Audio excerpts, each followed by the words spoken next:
Okay, and I hope that we are live right now. So, hello everyone. Welcome to our MonteTalks event. At the beginning, I wanted to say that something that we were considering for a long time today, whether we should reschedule this event or not. However, we also have the information that some of us need a distraction from the recent very important information and events that can cause anxiety and pain. So if you choose to be with us today, welcome again to our Monte Talks about Node.js. Today, as you may figure out from the event's title, we are going to talk about Node.js. David will introduce the state of Node.js, and Piotr will tell you about worker queues for Node.js. Dennis couldn't join us today, so we are going to have those two topics. Feel free to ask questions during the presentation. I hope that you can see us and hear us right now. Give us a hint in the comment section. But if you during the presentation will have any questions, or you want to ask our speakers something, don't hesitate to do it. After their lightning talk, David and Piotr will answer them. And okay, without further ado, let's get straight to the first presentation. And David, the stage is yours. Hello, I'm David Abulashvili. I'm a senior Node.js developer at Monterail. First of all, I would like to tell the Ukrainian people that in name of Georgians that we are supporting their situation and we know what they are going through. But yeah, we hope that everything will end well for Ukraine. For now, I'm going to talk about state of Node.js for beginning of 2022, and yeah, let's start from agenda. So we are going to talk today about what is Node.js, how it all started. Um, mm, we will discuss a little of history of Node.js. Also, what is the place of Node.js in the world, how it improved backend development in general, and what is the future of Node.js. Let's get started. So, what is Node.js? Node.js is an asynchronous event-driven JavaScript runtime with non-blocking input-output model, and it's a single-threaded event. It operates on single-threaded event loop. Yeah, and which is based on open source Google's V8 engine. There is misconception that it's a library or framework, but no, it's not a framework. It's not library. It's a runtime of JavaScript. How it all started. First of all, Ryan Dahl made Node.js in 2009, and his idea was simple. He just took Google's V8 JavaScript engine, added some API to work with files and networking and stuff like that, and made possible to run JavaScript on server side. A year after that, one of the most popular frameworks will appear, like Express.js and Socket.io, which made Node.js very popular, and many developers adopted it. As for front-end developers, it was really easy start um, uh, to do some server-side applications because they already knew JavaScript, and for backend developers, it was a new exotic technology. Um, in 2 years later, npm was released, npm 1.0. With new package manager, it was really easy to add new features in your applications without additional development. It become easy to deploy your own packages and ship to them to others. And some of the applications we have written like Lego puzzles, building from npm packages. Mm, in 2012, first front-end package manager appeared, and it made possible to build tools like AngularJS and all other predecessors of modern front-end libraries like Angular, Vue, and React.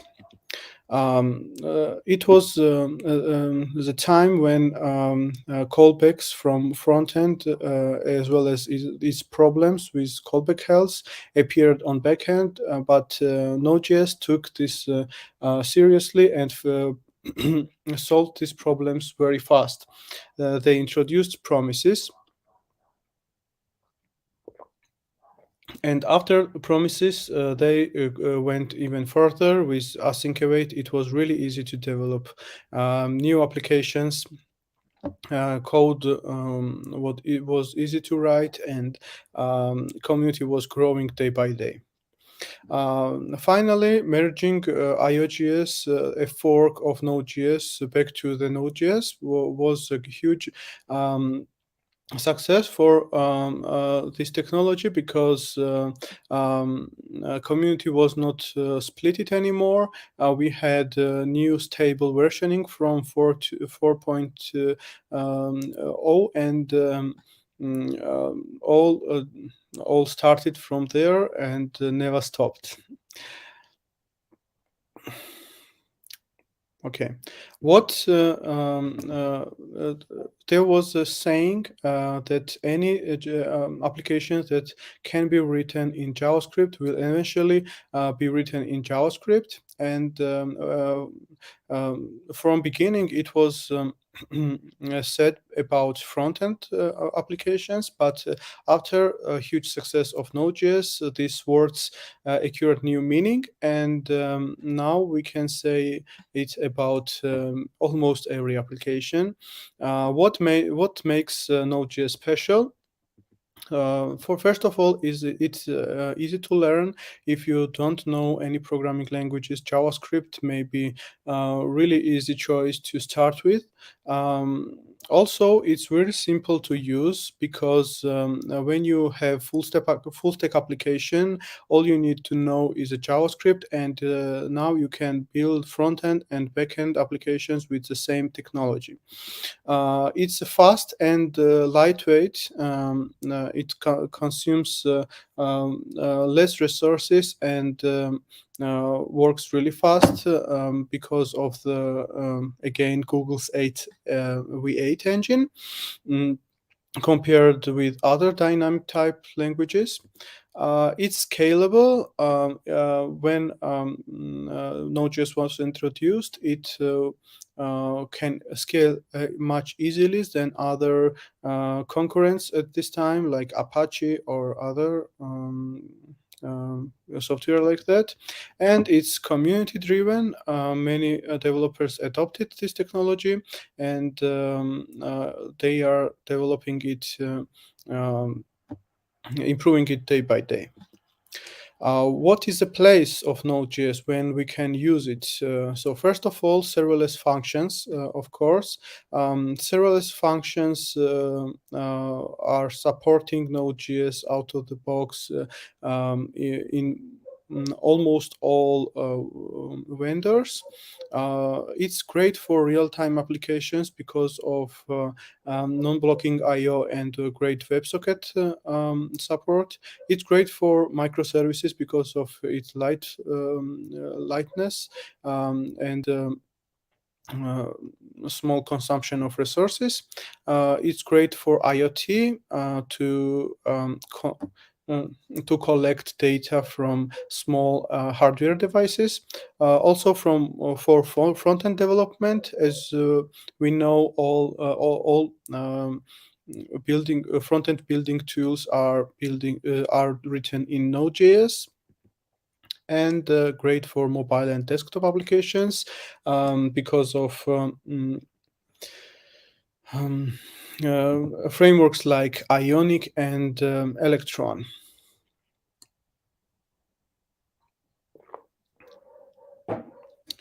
Okay, what is the domains of use of Node.js? And simplest question would be: is Node.js everywhere? And spoiler alert, it is. We can write small and medium web applications with Node.js, e-commerce apps, CMSs, almost all crypto apps using Node.js right now, data streaming apps, and so on and so on. And we can continue this list all day. Here is examples of products which are built with Node.js. All domains we listed, like web applications, desktop applications, and so on. How Node.js improved backend development in general. So first of all, the main idea which Node.js introduced was asynchronous input-output. And after Node.js, many other languages and technologies adopted this approach. For example, we have Fast API and Tornado frameworks for Python, Vertex and Play on JVM-based languages, and Golang was born with asynchronous in mind, with Go routines. Also, because of its speed, concurrents started to keep up with Node.js, and we now have PHP 7 plus version, which improved its performance really well, and also Python starting from 3.7 version also become fast, and with WebAssembly and Rust building parts of application which are resource consumptive and performance per, per, need high performance. We can build only these parts with low level languages, and other parts with JavaScript and Node.js, and it makes backend development much faster and delivery much easier. What is the future of Node.js? In my opinion, right now there is really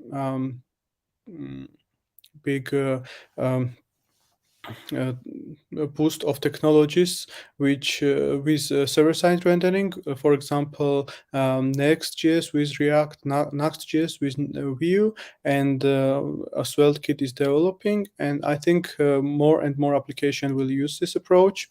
More libraries will be standardized, and when Node.js first appeared, npm packages were chaotic, and you could not choose one standard library for each case. But now it's more stable, and it will this tendency will continue in the future. We will have more great tools. So now we have communication applications like Slack and Skype written with Electron. We have VS Code written also with Electron, and such great tools will continue to appear in Radar in the future, in my opinion.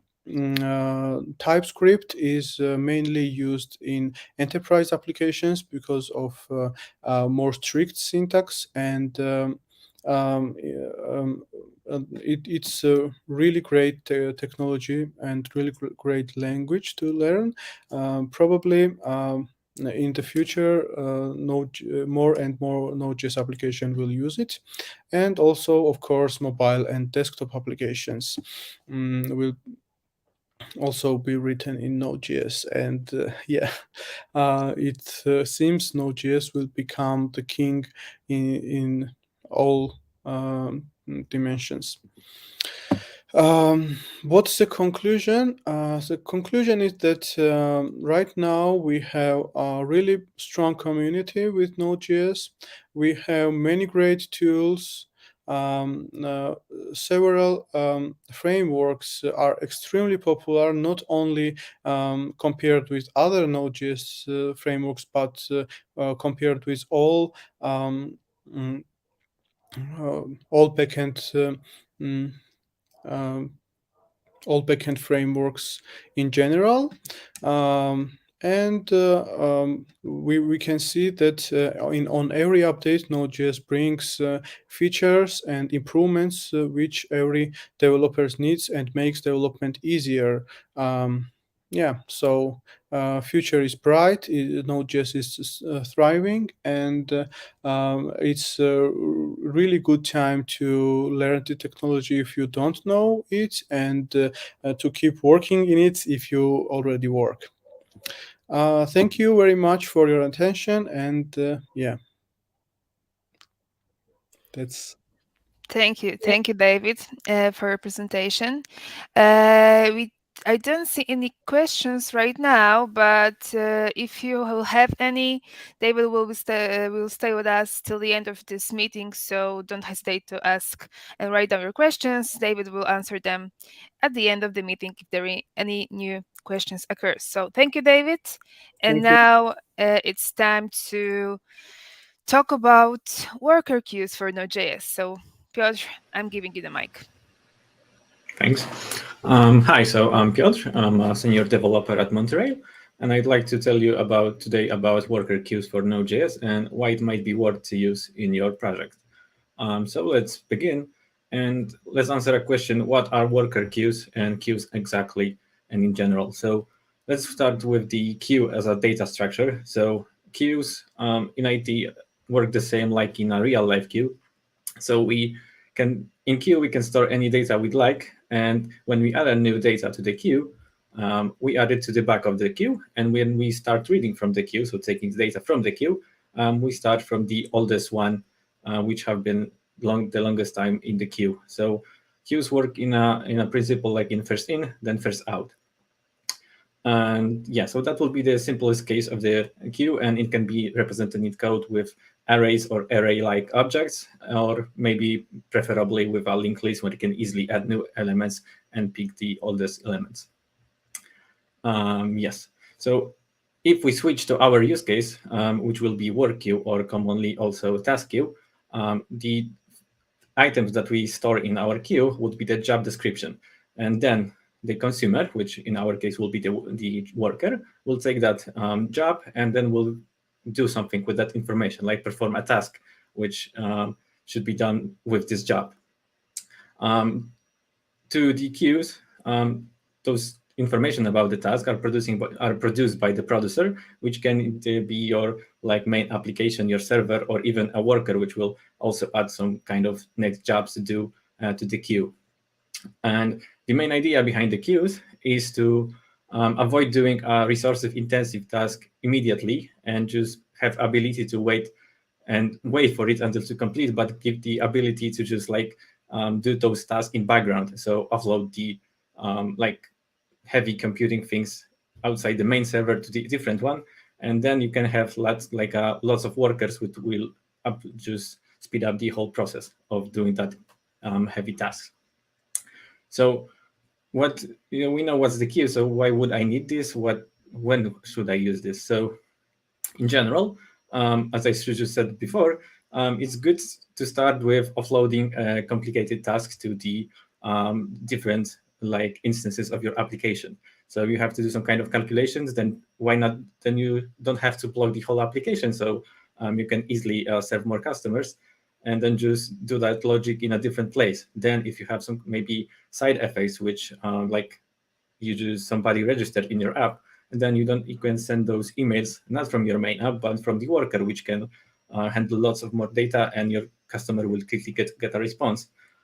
Maybe you have like system which is based on events, like user has registered, then you can call some kind of different action, and that different action can cause another action. Then you can easily put all those results into the queue, which can trigger another job. Also, it's a good way if your job, like let's say sending an email, will be able to fail and then automatically could be retried because you keep all the information that are supposed to let the job be finished, right? You know where to send that email and with what content, then you can just retry it multiple times until it succeeds. And also a good example would be if you have lots of things to do, then if you keep that in your app, then your app can crash, or maybe it will perform very slowly because it will try to do all the things at the same time. Then you silo to do the workers and will be processed one by one, and you have lots of workers, so you only gain with that. So in detail, usage would be great for sending emails, where you can just say like send hundreds of emails, and if you reach the API limit or your API provider fails for some unknown reason, all those emails could be moved to the failed queue and then just wait and retry at some point, like in an hour. So you don't lose any emails. Your real customers would just get those emails a little bit later than not get it at all. Let's say you have lots of images, like you store the images and then you need to generate a thumbnails or resize them. It's also a great place because that's a heavy thing to do for the computers. So you can just do it one by one, and yeah, don't block the main app. Let's say you have to clean up all data or generate some kind of statistics, and you can do it like, let's say every day at 2 a.m. when there's no traffic, you can schedule things to do and just clean up the data, change some records. If you have like new orders, then maybe update some kind of data in a third-party API. So that's all you can do with queues. And that will be done in the background without slowing down the main application. So we already know what is queue, what is a worker queue, and when I can use it, but there's a still idea, the missing point, where we store all those messages. So we need a piece of code which is called message broker, and there are lots of existing software that can help you with that. And we can use the same software as for the message queues and for the publisher subscriber pattern. And for that, we have applications like an Apache Kafka, RabbitMQ, and maybe less known like Redis has his own implementation, or Postgres, which you can reuse if you already have Redis or Postgres database.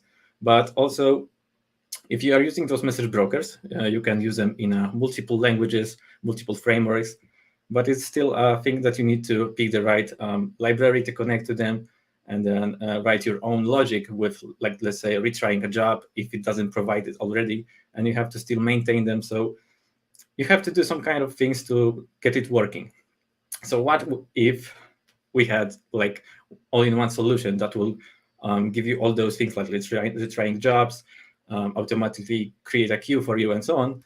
So with that answer, there's a Bull message queue for Node.js. And Bull is a Node.js library that implements a fast and robust queue system built on top Redis that helps you resolving many modern age microservices architectures.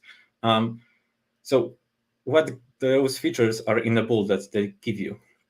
So we talk that queue is a FIFO, so first in, first out, but sometimes you'd like to reverse that and process the last added item first. Then obviously, BoolMQ gives you this functionality. It's not really common things to do, but sometimes it could be useful, and with just few lines of code, you can do that.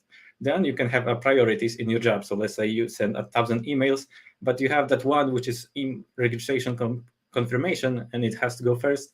Then you can easily put it on the top of the queue, and it will go immediately. Then you have delayed jobs. So maybe you want to send a confirmation just hour later, and you can easily do that with a Bull, which is a few lines of code. You can schedule and repeat jobs according to cron specification. So you can say at 3 a.m. every day, do something, yeah.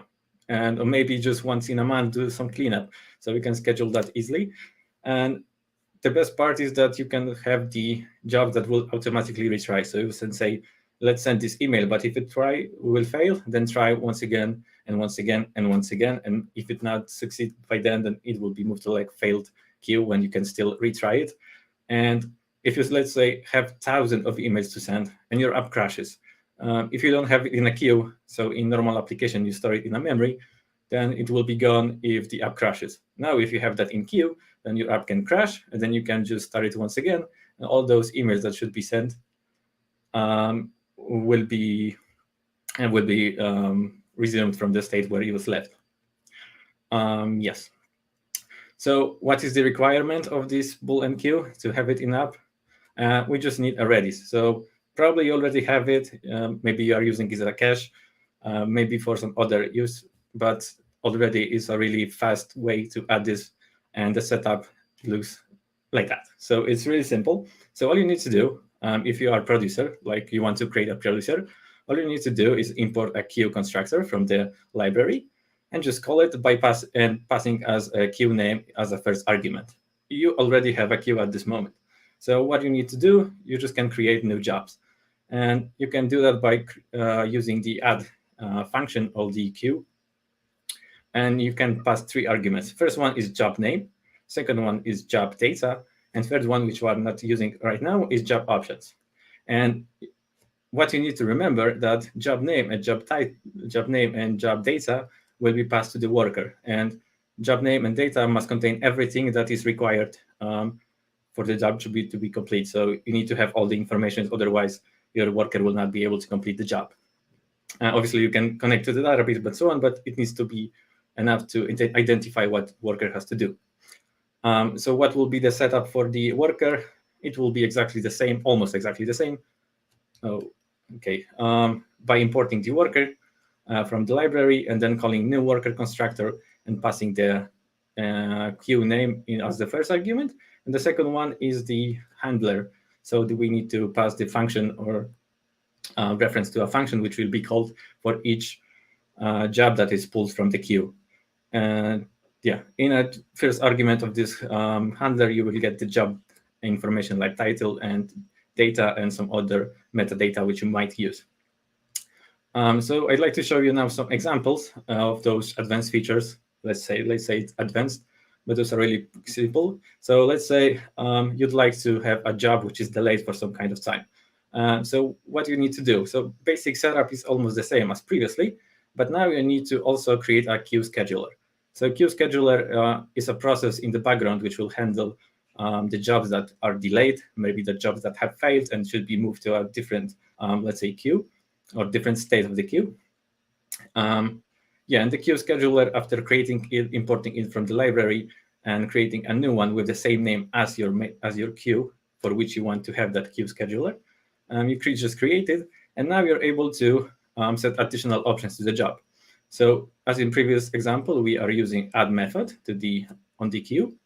The first argument is, once again, job name, job data, and now you can use the options in the job. So now we specify the delay that we want. You specify it with the milliseconds. So right now it's 5,000. So the job will be delayed for 5 seconds, and that's it. So no additional code except for creating a simple queue scheduler. What if we'd like to have a retrying job? So it fails, we cannot send the email, please retry. So we do the same idea and use the same simple code. And so we set different job options, and now we're specifying number of attempts. Let's say this job should be retried 3 times, and we can use different setting for backup. So if job fails for the first time, then now the exponential backup will be used. So job will be retried in 1 second, then in 2 seconds, and then another time after 4 seconds. And we can specify it in a linear way or the exponential or other ways to have more control how often should it be retried. Because maybe your email provider will be back in an hour, so you can have like really long retry time. And obviously you can specify it per job setting. So every job can have different settings, but you also can say, my queue will always have the job, like my queue will always have a settings that all the jobs will be retried automatically, so I don't have to pass that. So you can say settings if you're creating a new queue, like in example, and then specify default job options. And those options are exactly the same as for the one job. So you can specify that all jobs added to queue foo will be automatically retried 3 times with the backup, and then just regularly just add a new job to it. Then we have repeatable job. So with cron, we can say the add option repeat and then cron.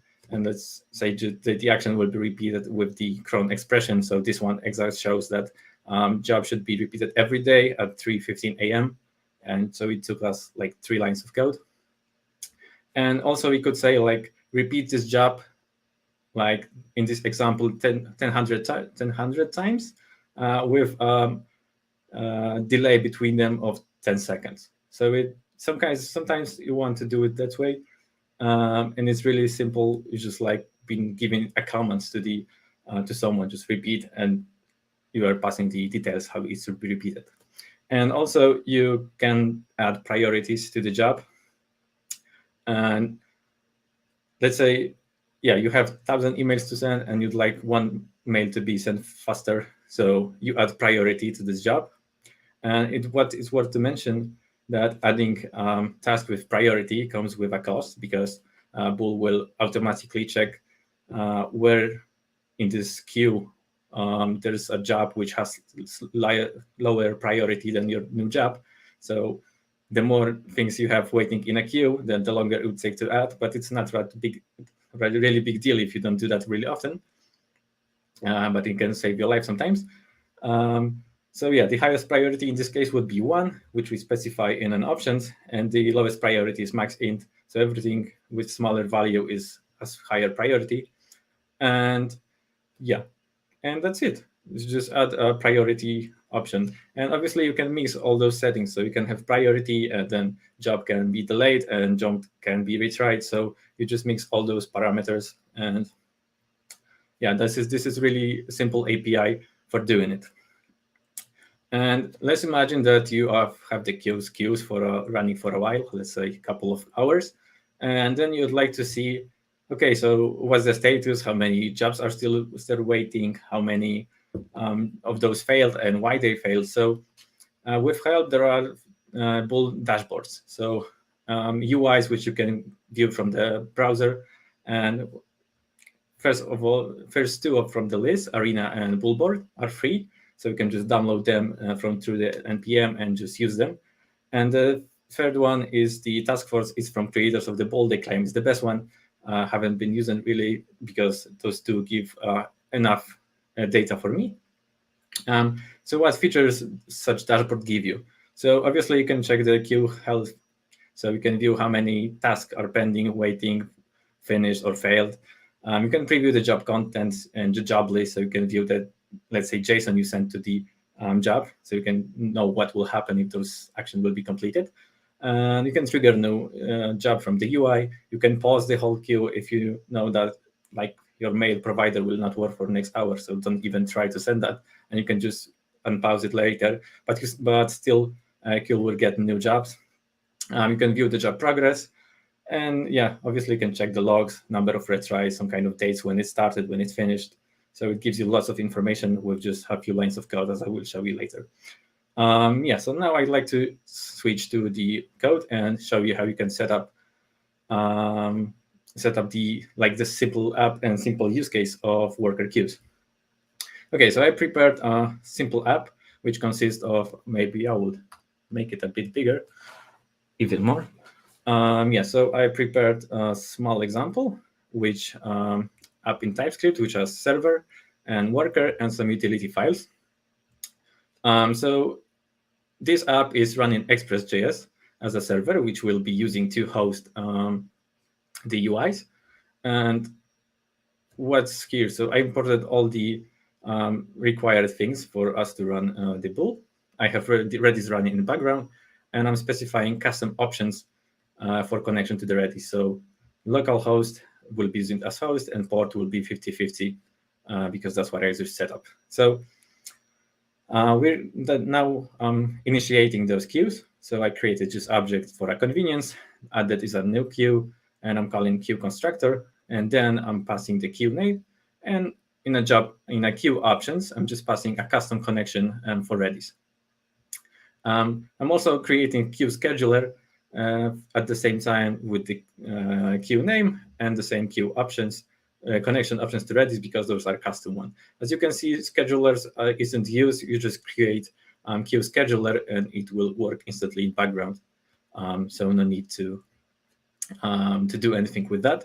I also created utility functions for me. So because it's TypeScript, so I made sure that if I'm adding my function, utility function that will add jobs to the queue, I'm making sure that I'm using the jobs and the job schema that will be the same always. So I'm not missing any data that workers might need to perform this action. So I can show you that so my worker job type is a union type of those all three types, and those types have in common that they have type and the data properties. And so TypeScript now, when adding the job, will know because I give it a type like this, like print hello world. So we'll expect the same data every time. Yeah, and that will be it. Now it's just 3 post endpoints which will trigger some kind of actions. So in this case is a endpoint hello world, which will trigger action to just print hello world. Second one is heavy computing. This job will block worker for a while, so we could see what will happen. And the third one is a retriable job. So this job may fail or not, so it's just math random possibility whether it will fail or not. And that's it. And now we'll be able almost to use. So I will show you how the worker looks. So the idea is the same. I import the worker from the bool queue. Then I create a new instance of worker. And I pass the same name of queue that I'm using in my server. And now the worker options is just the connection to the Redis because it's not default one. And I'm passing the worker handler. In worker handler, it's a function which accepts the job. And I also use the types. So I use the same worker job, so I know exactly what will come to the from the queue if we are reading it. So I'm type safe here. And I just do a simple switch based on the type that I use in a worker. Obviously, it could be more sophisticated, like switch between like the type and then just call the use cases, which will do much more things. But for the simplicity, I just console log some data so we know that this job triggered correctly. And if you will have something more, then it would be a good idea to just extract all the code into like some kind of use case like here. And what's also a thing that I said that you can preview the progress of the job. So you can just do job that update progress and then say from 1 to 100% how much the job was finished. And the last job type is mail fail or not, so it will automatically fail. And I just like to show you that it will be automatically retried. Okay, so let me start the application. So we start our server.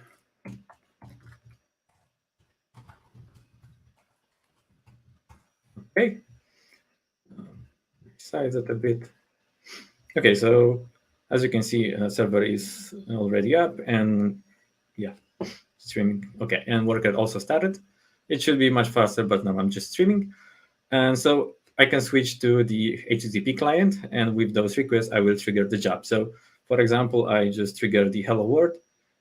And as you can see, instantly after the request is finished, the server passes the information to the queue and is instantly being read by the worker. So it almost instantly if there's nothing going on. But if you trigger some kind of job which is like blocking your worker for a while, like the heavy computing job, you can see it started the job, and in after 5 seconds, it should be completed.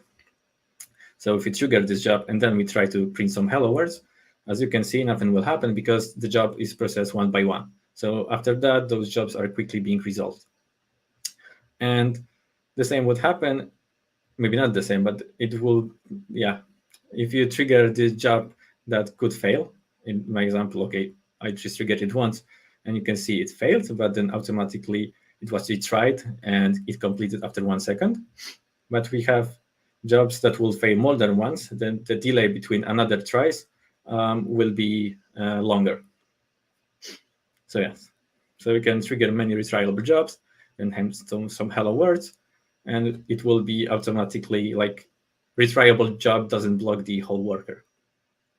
And yeah, so that's the basic example how it looks, but I'd like to also show you how the dashboards looks and what features they give. So This is the Bull Arena. Maybe I will zoom a bit. Okay, which is really simple, built on Bootstrap. And as we, okay, as I just configured it, and we have just a single test queue. And I forgot to show you how to configure those. So let me switch back to a server to not miss anything. So as we have the Express server, which is listening, so if you'd like to add Arena, you just only import the Arena from the library. And all you have to do, as with the bull, just say it's going to be a bull queue, and then pass the queues you'd like to have in a UI. So I'm using my queue name and calling is a server, and then passing Redis options. And I'm all set. All you have to do is to expose this URL with the middleware, and then I can just also show you how the second dashboard bullboard works. So yeah, almost the same setup. So I include all the required code. I'm saying that I'll be using the Express adapter, and I'm creating a new bullboard and passing which queue would be. So I'm calling them bull and queue adapter and passing my queue from the queues object, and then setting the base path and exposing it with the URL to the Express. So setup is also like 5 lines of code, and you have all those dashboards. And going back to it, so this is the Bull Arena dashboard, which is pretty simple. But if you go to your queue, you will have list of jobs split it into types like waiting, active, completed, failed, delayed, paused, and waiting children. So we can go into completed list and see all the jobs that have completed. If we open one job, you can remove this from the history. You can trigger it once again. You have the state, you have the timestamps when it was processed, triggered, and so on. How many attempts there were. You can link it to the another person or see what the data was sent. So you have lots of data here. And if your job fails, it's in a different state. It's like a failed. And then you can see why it failed, because you will get reason for failure and how many attempts. So it's really nice way of diagnostic why some kind of actions failed, and it all will be kept for you if you'd like to, because you can obviously turn that off and those will be deleted after failure or success. And yeah, this is the second dashboard, which is a bull dashboard, bullboard exactly. So this one is a bit nicer and also has additional feature that all the changes are visible in real time. So after I will trigger some jobs, it will automatically change the status, so you don't have to refresh the browser every time. You have the latest, so you can view. And what is cool about the Bull dashboard is gives you like nice tag traces with even some syntax highlighting, so you exactly know where this happened, why it failed, and when it failed. And you can technically like retry all those fails. So you know that, okay, my mails haven't been going out, but now I can retry them, and click just retry, and those will be moved to the active tab or to waiting tab, or once again to fail tab, because all those 27 that were here just have been processed. And I can trigger some more too, so you will see that, let's say, delay tab will change. So I'll trigger some heavy computing. Oh, maybe not those. And some retryable requests. And now the UI should refresh at least.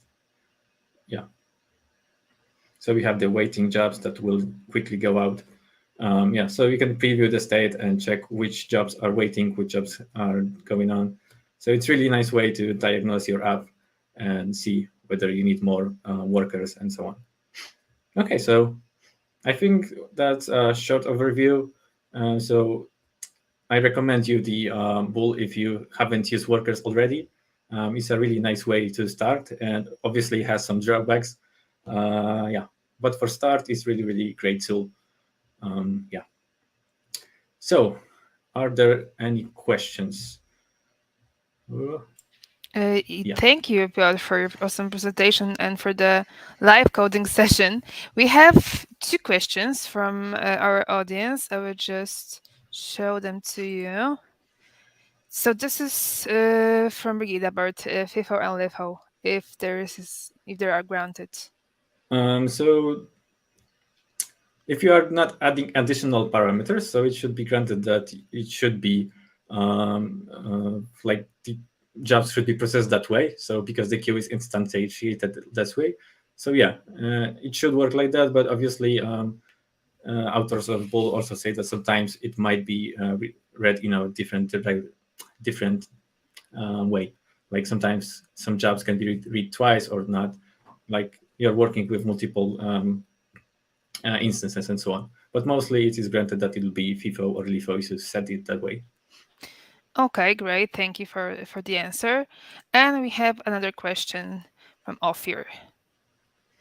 What is the best approach? So in this case, so with the use of the dashboard, you can pause the queue and just no other processes will be updated, right? So no, you will not have any job that is active. So all will be paused and waiting for just workers to be paused. And then if your app doesn't have any breaking changes, so you can execute those jobs with the new version, then you can straight away just update the app and restart the workers. But if you have some kind of broken changes, so I guess it will be better to wait until all the jobs from their queue will be finished.